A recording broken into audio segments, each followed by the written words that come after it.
Exode chapitre 22, le verset 20. La Bible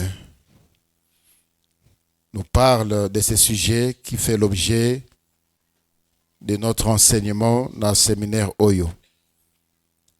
Il est dit, celui qui offre des sacrifices à l'Éternel seul sera voué à l'extermination. C'est la parole du Seigneur. C'est la parole du Seigneur. Gloire à Dieu. Et que le Seigneur te bénisse. Yo oyo zui mokano ya koluka lisusu elongi nankolo pona bomo que tu es là.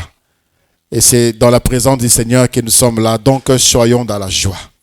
Alléluia. Le Seigneur a commencé déjà à faire des choses dans ta vie dès que tu as mis tes pieds ici, répondant à son invitation. Voilà pourquoi je t'exhorte d'être dans la joie. Je te vois aujourd'hui très triste, je te vois aujourd'hui très pensive. Nous sommes dans la présence du Seigneur. Sois heureux, sois heureuse. Alléluia. Verset Kotanga, ça nous dit qu'il y a d'autres sacrifices qui sont mal orientés. Il y a d'autres sacrifices qui sont mal orientés. Celui qui offre des sacrifices à d'autres dieux qu'à l'Éternel sera voué à l'extermination.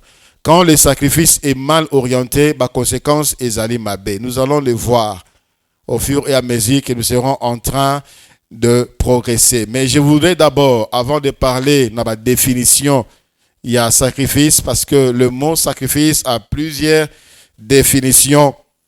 Avant d'entamer cela, sache que aucun succès ne devient succès sans sacrifice. Alléluia. Ce que Monimutu a un succès, c'est-à-dire soit il a sacrifié, soit il s'est sacrifié. S'il est de Jésus, il a fait des sacrifices. Et s'il est des ténèbres, il a fait des sacrifices. Aucun sacrifice ne vient comme par hasard. Aucun homme n'arrive au sommet comme par hasard. Aucun, ça n'existait pas.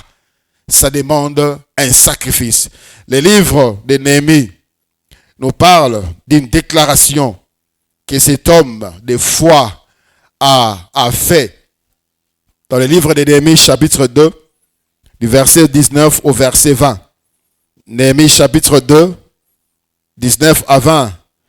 Sambala les Horonites, Tobija les serviteurs ammonites et Geshem l'arabe, en ayant été informés, se moquèrent de nous et nous méprisèrent et dirent, que faites-vous là? Vous révoltez-vous contre le roi? Et je leur fis cette réponse. Le Dieu des cieux nous donnera le succès. Nous, ses serviteurs, nous lèverons et nous bâtirons, mais vous n'avez ni part, ni droit, nous souvenir dans Jérusalem. Néhémie par la foi a fait cette déclaration que le Dieu des cieux nous donnera le succès. Mais ces déclarations-là seules ne donnent pas le succès. Chaque année, quand chaque année commence, dans chaque église, il y a des thèmes. Année de victoire, année d'élargissement, année de prospérité, année de ceci, année de cela. Chacun de nous personnellement, quand chaque jour commence, chaque mois commence, il fait une déclaration par rapport à ce nouveau mois qui vient de commencer. Mois d'octobre, ils appellent un mois à boy. Mois de succès, mois d'excellence, mois d'élévation, mois à boy. Si on s'arrête au niveau, il y a déclaration. Sans sacrifice, il n'y a pas de succès. Néhémie, chapitre 4, du verset 16 au verset 23. Alors qu'il a fait cette déclaration, il n'a pas croisé les bras. Dans Néhémie, chapitre 4, à partir du verset 16, la Bible dit, depuis ce jour, la moitié de mes serviteurs travaillaient et l'autre moitié était armée de lances, de boucliers, d'arcs et de cuirasses. Le chef était derrière la maison de Juda. Ceux qui bâtissaient la muraille et ceux qui portaient ou chargeaient le fardeau travaillaient d'une main et tenaient une arme de l'autre. Chacun d'eux, en travaillant, avait son épée sainte autour du rein. Celui qui sonnait de la trompette se tenait près de moi. J'ai dit aux grands, aux magistrats et au reste du peuple, l'ouvrage est considérable et étendu. et nous sommes dispersés sur la muraille, éloignés les uns des autres. Au son de la trompette, rassemblez-vous auprès de nous, vers le lieu d'où vous l'entendrez, notre Dieu combattra pour nous. C'est ainsi que nous poursuivions l'ouvrage, la moitié d'entre nous, la lance à la main, depuis le lever de l'aurore jusqu'à l'apparition des étoiles. Dans ce même temps, je dis encore au peuple que chacun passe la nuit dans Jérusalem avec son serviteur. Faisons la garde pendant la nuit et travaillons pendant le jour. Et nous ne quittions point nos vêtements, ni moi, ni mes frères, ni mes serviteurs, ni les hommes des gardes qui me suivaient. Chacun n'avait que ses armes et de l'eau. Alléluia. Chacun n'avait que ses armes et de l'eau. La nuit, il montait la garde et la journée, il travaillait. Vous ne pouvez pas dire, bon, nous avons déjà l'Éternel. C'est l'Éternel qui nous a envoyés et cela nous suffit. Nous pouvons croiser les bras. Nous pouvons dormir. Bien-aimés dans le Seigneur, il n'y a pas de succès sans sacrifice. Alléluia. Il y a des gens que tu envies, tu veux devenir comme eux.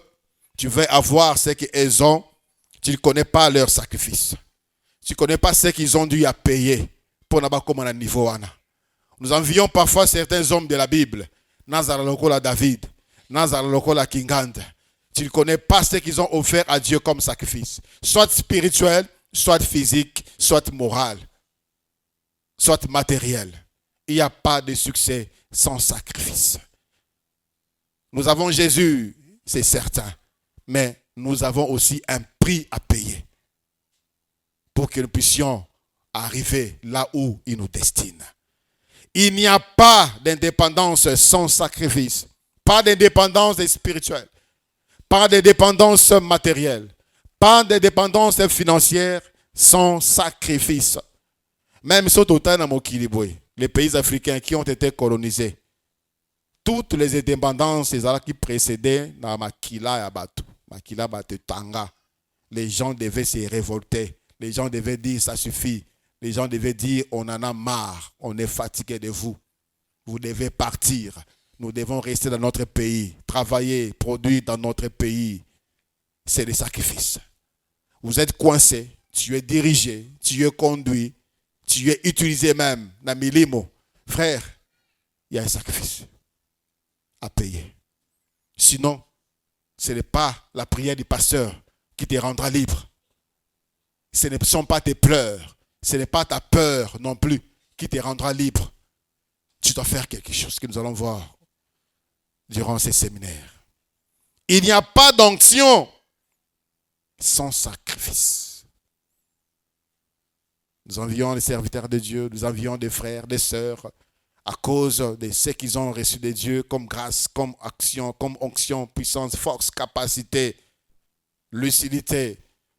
Mais est-ce que tu es prêt à payer les prix? Tu es prêt à faire les sacrifices qu'ils ont fait ou qu'ils continuent à faire? Tu es prêt? L'apôtre Paul dit, cet homme d'onction, cet homme puissant, cet homme fort, cet homme qui a bouleversé toute une vie lorsqu'il est entré à Batoualobi, les gens qui bouleversent les mondes sont arrivés parmi nous ici. Dans 1 Corinthiens, dans 2 Corinthiens, chapitre 11.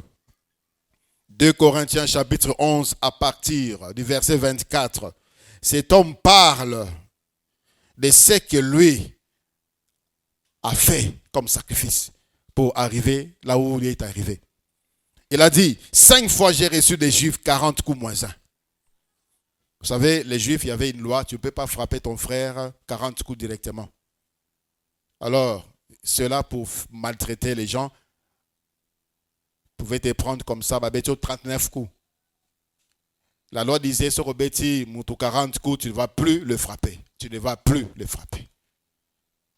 Pour maltraiter, torturer les gens, il frappait 39.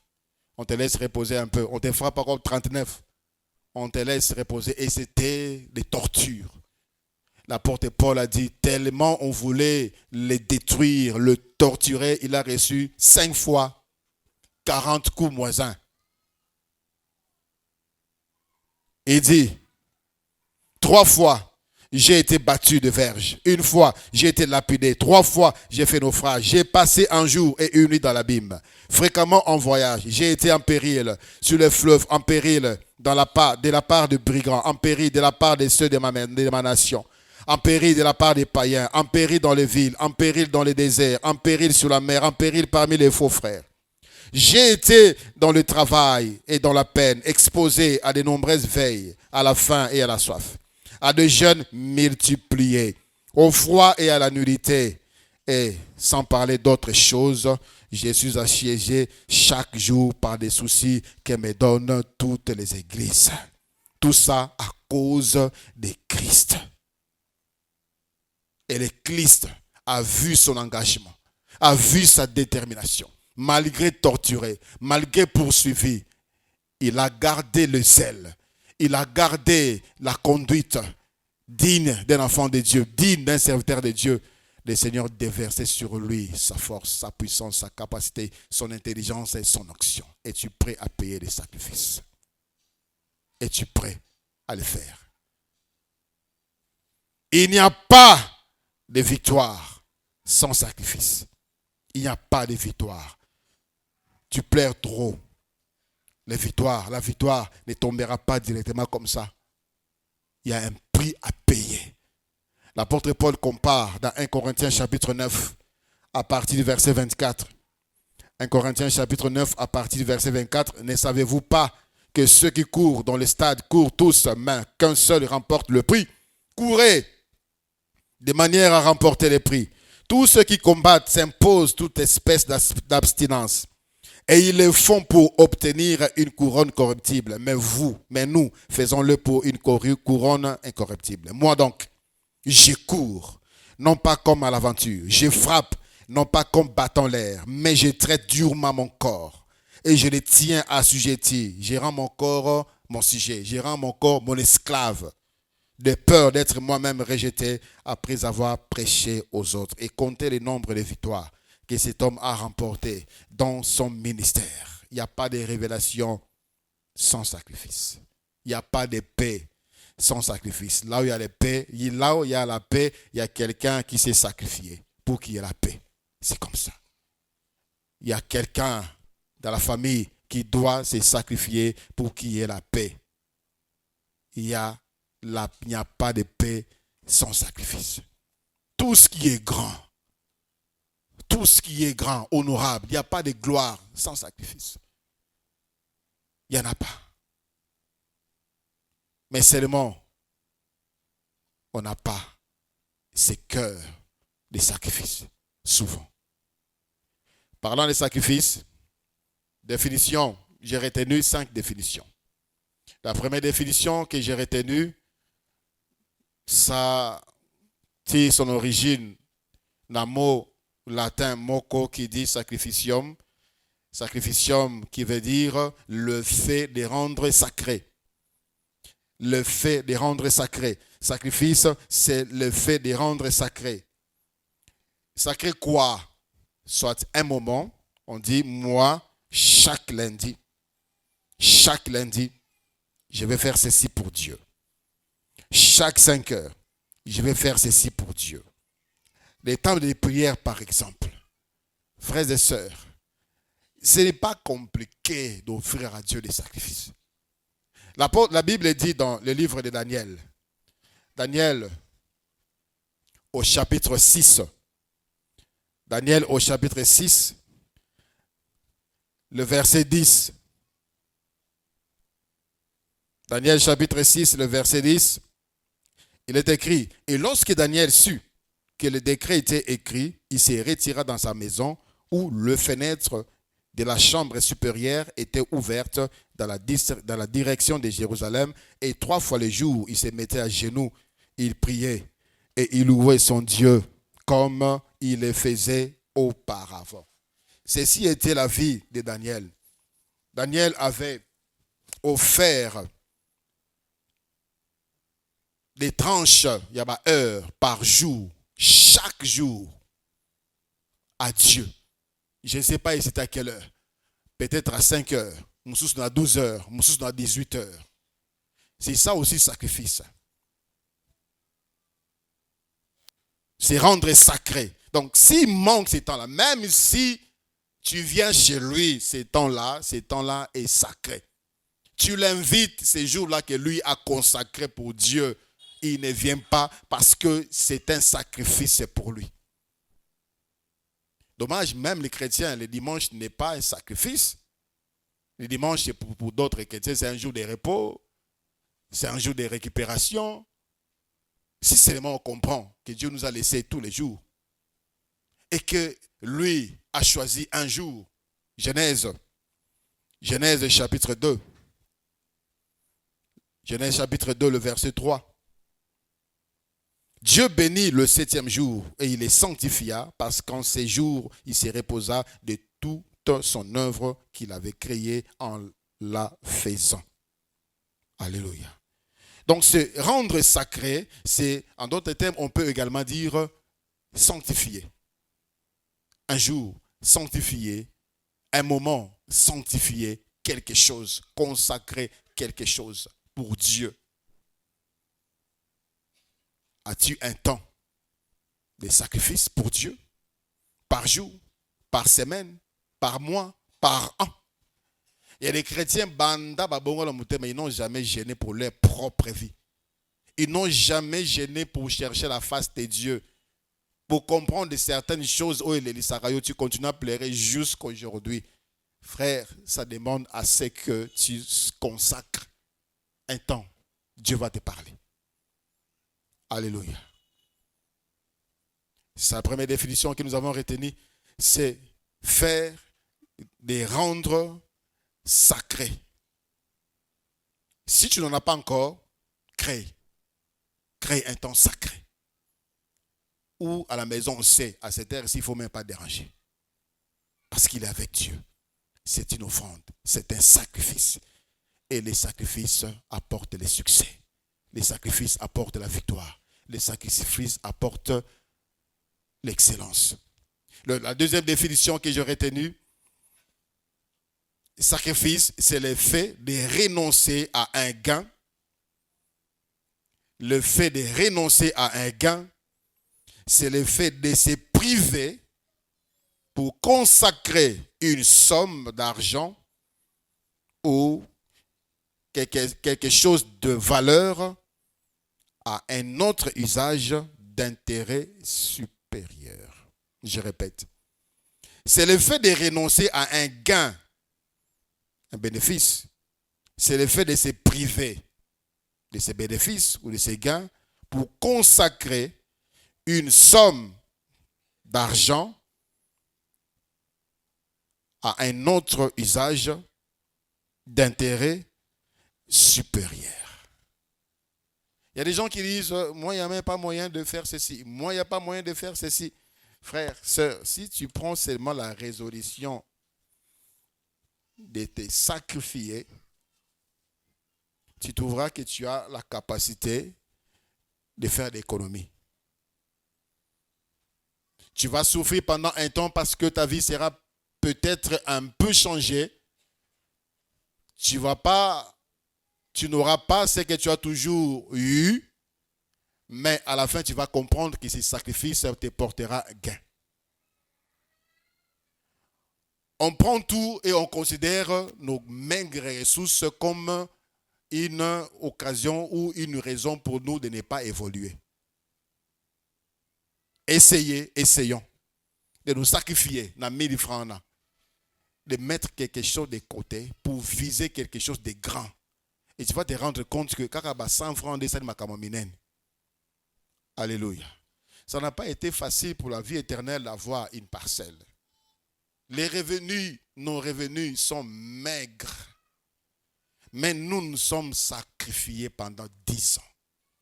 Il y a des choses que nous devions faire personnellement. Il y a des choses que nous devions faire pour d'autres personnes. Il y a des choses que nous devions faire, acheter même. À un moment où j'ai recevé les devis, il y a technique, il y a boyer. Parce qu'on a besoin de ceci, il faut acheter ceci. J'ai dit, on préfère tous à boyer, tous à la somme boyer, tous à la groupe mabé boyer. Parce que nous sommes en train de viser quelque chose de grand. Il faudrait qu'on achète d'abord notre parcelle. Il faut d'abord qu'on achète. On veut être totalement indépendant de la SNEL parce que ça ne va pas. Regardez comment on a commencé. Le courant, ça part, ça revient, ça part, ça revient. On présente un budget de presque $20,000 pour acheter le panneau, les batteries, les convertisseurs, il y a capacité mounene pour que nous soyons capables d'utiliser tout. J'ai dit $20,000 plus tard. Mais pour le moment, on doit acheter la parcelle. On doit acheter la parcelle. Et 1000 francs, 1000 francs, 1000 francs, 1000 francs, 1000 francs, 1000 francs. Aujourd'hui, nous sommes chez nous. Nous n'avons aucun compte. Aucun. Oyo, tokoki kolobaki lobby, pour notre tonton du saboyer, on va retirer 5 000, on va retirer $2,000 pour faire ça. Il n'y en a pas. Chaque jour est un défi pour nous. Il y a des besoins personnels, il y a des besoins secondaires, il y a des besoins, mais on dit, on peut se sacrifier. On peut demander aux autres de serrer la ceinture. Parce que nous visons quelque chose d'encore beaucoup plus grand et glorieux. Essaye, tu verras que tu peux acheter une parcelle. Tu peux acheter une parcelle. J'ai dit souvent aux frères qui travaillent et qui ont besoin de mobilité, j'ai dit, frère, achète-toi une voiture. Ah, pasteur, tu peux t'acheter une voiture, tu peux t'acheter une Jeep. Tu peux t'acheter. Ce que tout simplement parce que dans tout maillot, tu n'as pas la pensée de l'excellence, tu ne connais pas ce qu'on appelle sacrifice. Alléluia. Tu peux faire mieux, tu peux avoir mieux que ce que tu as aujourd'hui et ce que tu fais aujourd'hui. Essaye. Et le Seigneur t'accompagnera. Et troisième définition, le sacrifice, c'est le renoncement volontaire à quelque chose. C'est le renoncement volontaire à quelque chose. L'apôtre Paul volontairement a refusé de se marier. Il a volontairement refusé de se marier. Volontairement. On ne lui a pas imposé cela. Le sacrifice, c'est l'abandon. C'est le renoncement volontaire à quelque chose. C'est l'abandon volontaire de quelque chose. Quelque chose qui t'appartenait, tu laisses. Privation. C'est la privation que l'on s'impose ou qu'on accepte pour l'amour de Dieu. Pour l'amour de Dieu. Privation. Renoncement volontaire. Pour l'amour de Dieu. Cet homme-là disait, non, si je suis marié, j'aurai des responsabilités qui ne me permettront pas d'être apte, d'être actif pour lui. Les autres en avaient des femmes, avaient des enfants, avaient une famille. Mais lui, il dit, pour n'angana zala excellent, pour n'angana sala musala malamu, je dois me priver, je dois renoncer à cela. Et il dit, dans le livre de Philippiens, chapitre 3, Philippiens chapitre 3, à partir du verset 4e. Moi aussi, cependant, j'aurai sujet de mettre ma confiance à la chair. Si quelqu'un autre croit pouvoir se confier à la chair, je le puis bien davantage. Moi, circoncis le 8e jour, de la race d'Israël, de la tribu de Benjamin, hébreu né d'hébreu, quant à la loi, pharisien, quant aux zèles, persécuteurs de l'Église, irréprochable quant à l'égard de la justice de la loi. Mais ces choses qui étaient pour moi des gains, je les ai regardées comme une perte à cause de Christ. Et même, je regarde toutes choses comme une perte à cause de l'excellence de la connaissance de Jésus-Christ, mon Seigneur, pour lequel j'ai renoncé à tout.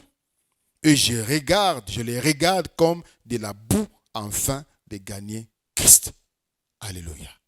Je connais des sœurs qui ont renoncé au mariage, deuxième bureau, Atika. Abissa, c'est volé. Mobali, Yabatu. Atika, Abima, Nalibalawana. Elle a renoncé, elle s'est sacrifiée. Dans cette union, elle était bien, elle était prise en charge, elle était nourrie, elle était vêtue, elle était choyée. Elle avait des bénéfices. Mais elle dit pour Christ, pour ma communion avec Christ, je renonce. Ça, c'est un sacrifice. Je connais des frères qui ont renoncé à leur travail. Misala banako mi mabango na masumu. Misala banako kwei sabango. Ils ont dit, ceux qui n'ont vendu dans Moussala Oyo, je risque de perdre ma foi. Je risque de perdre le salut. J'abandonne. Et il souffre pendant un temps. Il accepte de souffrir pour gagner Christ. Pour l'amour qu'il a pour Dieu. Il renonce à cela. Il renonce à cela. C'est ça également le sacrifice. Alléluia. Plusieurs personnes devaient renoncer à certaines histoires, certaines choses. Les jours seulement tu vas renoncer à cela, tu verras la main de Dieu dans ta vie.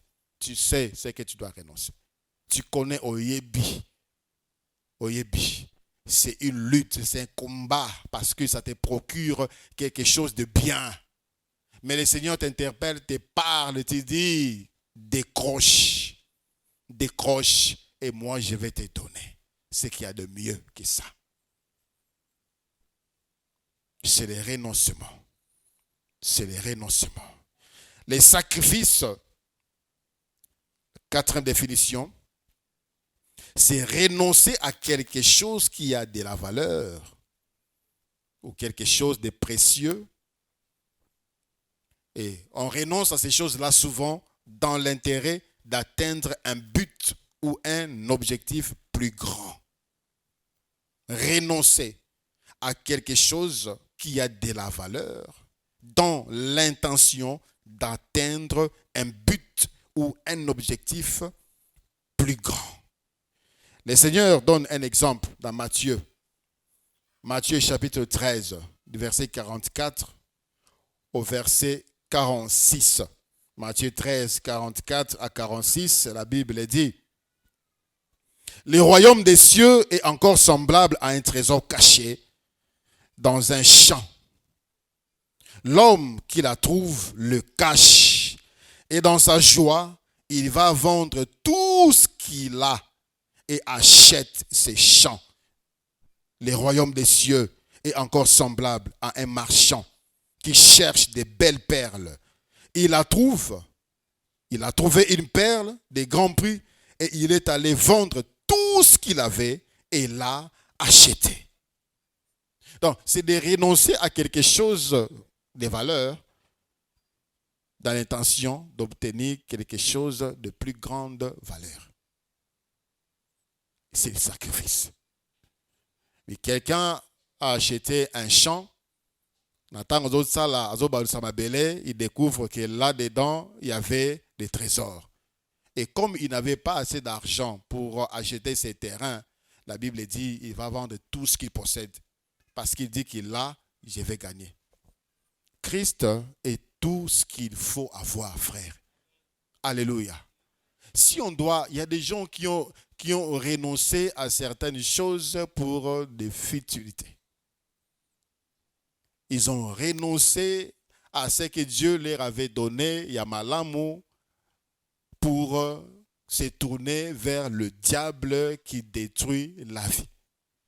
Il y a de ceux-là qui ont renoncé à la vie que plusieurs cherchent à conserver parce que atteints de maladies, eux, se suicident. Et se suicident. Et se font du mal. Mais Christ est bien le plus précieux au-delà de tout ce que nous pouvons imaginer ou penser. S'il y a quelque chose à renoncer, en tout cas, en dernier, je ne conseille même pas ça. Sacrifie tout, renonce à tout, sauf à Christ. Alléluia. Renonce à tout. Abandonne tout, sauf Christ. C'est lui le bien, c'est lui la personne qu'on doit garder, qu'on doit protéger. Il y a des fiancés qui ont renoncé à leur fiançailles pour s'attacher à des personnes qui ont détruit leur vie plus tard et après ils regrettent. Ils rentrent vers leur fiancé pour dire avant de prendre des décisions de renoncement, prie et regarde bien. Alléluia. Le Seigneur s'est sacrifié La Bible dit, des dieux qu'il est, il n'a pas regardé cette position comme une proie. Je suis dans Philippiens chapitre 2, le verset 5. Comme une proie à arracher d'être égal avec Dieu. Il a renoncé volontairement à son titre. Il a renoncé volontairement à sa position. Il a renoncé volontairement. A commis mon... J'aimerais le lire. Philippiens chapitre 2, à partir du verset 5. Philippiens chapitre 2, le verset 5. Ayez en vous les sentiments qui étaient en Jésus-Christ, lesquels, existant en forme de Dieu, n'a point regardé comme une proie arrachée d'être égal avec Dieu, mais s'est dépouillé lui-même, en prenant une forme de serviteur, en devenant semblable aux hommes, et ayant paru comme un simple homme, il s'est humilié lui-même, s'est rendant obéissant jusqu'à la mort, même jusqu'à la mort de la croix. C'est pourquoi aussi Dieu l'a souverainement élevé et lui a donné le nom qui est au-dessus de tout nom. Afin qu'au nom de Jésus, tous genoux fléchissent dans les cieux, sur la terre et sous la terre, et que toute langue confesse que Jésus-Christ est Seigneur à la gloire de Dieu le Père. Il a reçu le nom le plus grand, le nom le plus glorieux, au biso zozo toute langue tolo lelo. Ce qui on crie le nom de Jésus, les esprits mauvais fléchissent les genoux. Parce que Jésus-Christ, lui, a renoncé à ce qu'il avait, à ce qu'il était, pour rabaisser Kolatabo Moto. C'est ça les sacrifices. Alléluia. Nous allons continuer demain. Courbons nos têtes, nous allons prier le Seigneur.